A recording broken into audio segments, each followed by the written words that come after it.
Hey, this is Brooke. As many of you know, I'm releasing a book called Empire of Glass and Stone soon, and I wanted to talk for a minute about my progress and what's been taking so long. So I've had a few exciting things happen, um, and a few things that maybe I wasn't as excited about, but that's okay. I learned a lot from it. So Empire of Glass and Stone was inspired by a trip that I took to Peru. Um, I loved the idea of having a Cinderella in the jungle. Cinderella that's hiking these boulders is the image that I had in my head, and I loved the landscape and the scene of Peru while I was there, and I wanted to base my book there, and I wanted to give it the jungle feel, an authentic jungle feel.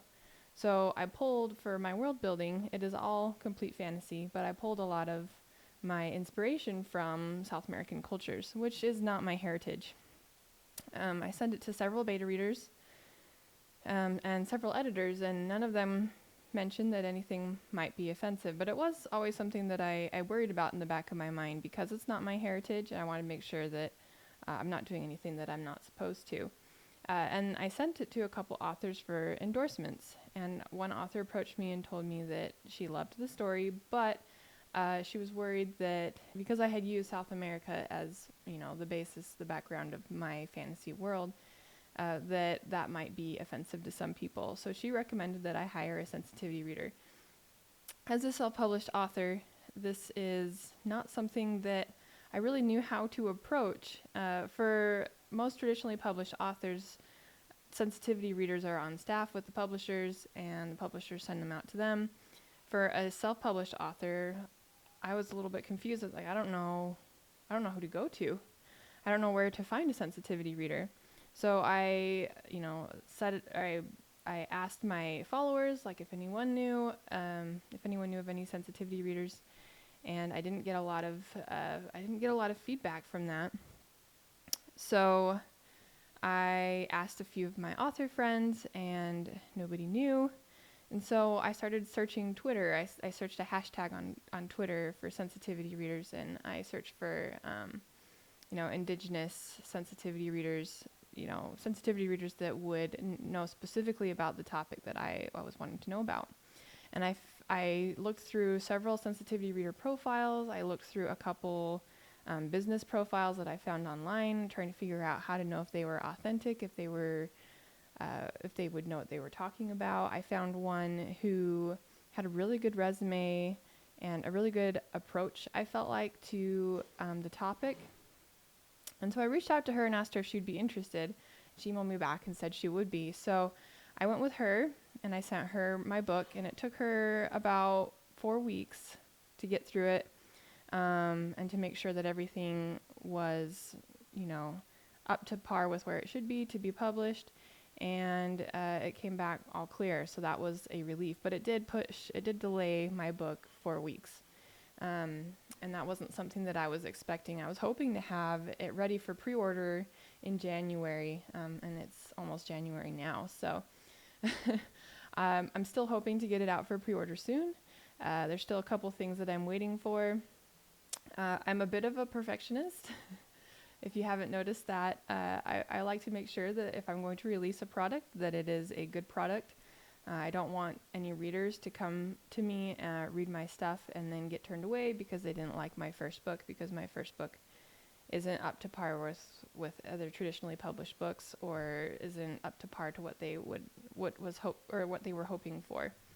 So I wanted to make sure that it was everything that I wanted it to be. So I found 3 editors to send it to. The first one was a developmental editor, which developmental editors, if you find good ones, are worth their weight in gold. She gave me some really awesome feedback, in addition to the feedback that I'd already received from my beta readers. And then I found a line editor, and the line editor just made sure that all of my grammatical things were there and where they needed to be. And then after that, I found another editor just to go through it and do a quick copy edit. Also, she was blind, and she reads her books out loud. She listens to them out loud, which I thought was fascinating.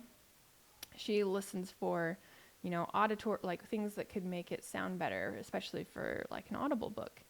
And I do plan on releasing an Audible book in the future. So I loved the idea of hiring her as well. I do wish that I had hired her before the line editor.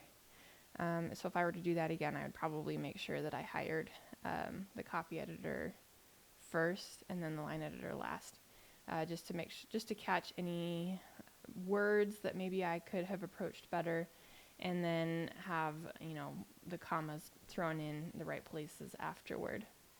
After I did all of the edits, or while I was doing the edits, I started looking for a cover artist. I realized very quickly that I should have probably done the cover art very first. There's a lot of things that you can't do without the cover art. Without the cover, you can't put it up on any websites for pre-order or just to have it there ready for when you release. You can't send it for ARC readers. You can't send it for your interior formatting, which I realized when I asked for author endorsements, it would have been nice to have the EPUB files ready to send. So I should have asked for the cover art. I should have approached the cover art at the very beginning, probably weeks before I even approached editors. Maybe not the developmental editor, but at least like the line editor. And so the cover art took a while.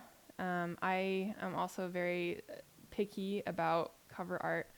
I really like that this designer illustrates them himself, and I know his work is solid and stellar, so I was willing to wait for his work as opposed to finding somebody on 99 Designs, which is another option for other authors. I just knew that I really liked this specific artist.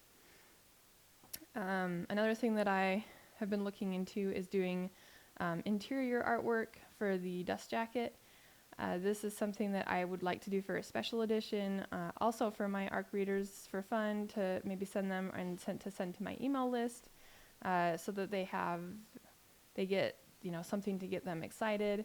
And I'm excited about it too, because I love seeing all the art that people come out with for various books in the fantasy genre. Another thing that I discovered when I planned on releasing my book, I planned on having a pretty short pre-order time. But what I discovered was the best time to send your book out for ARC reviews and for professional reviews is when it's in a pre-order status. So I realized I had to make my pre-order status longer. So I was actually hoping to have it available to sell in January, but probably won't until March, because I want to give my ARC readers enough time to read the book and post the reviews. My goal is to have 50 reviews before it's published. We'll see if I make it. So the interior design of my book has also taken quite a bit longer than I anticipated. It's been with the interior designer for probably a month, and I had to book it a month in advance. So the interior design happened about 2 months after I had hoped that it would happen. I'm really excited for that to be done. So it should be done soon. We'll find out. That's honestly, at this point, that's what I'm waiting for, is to get the interior design and then to get the final cover for the hardback. I have the front cover. My designer is still back and forth about the colors that he's using, so the colors may change. And then when I send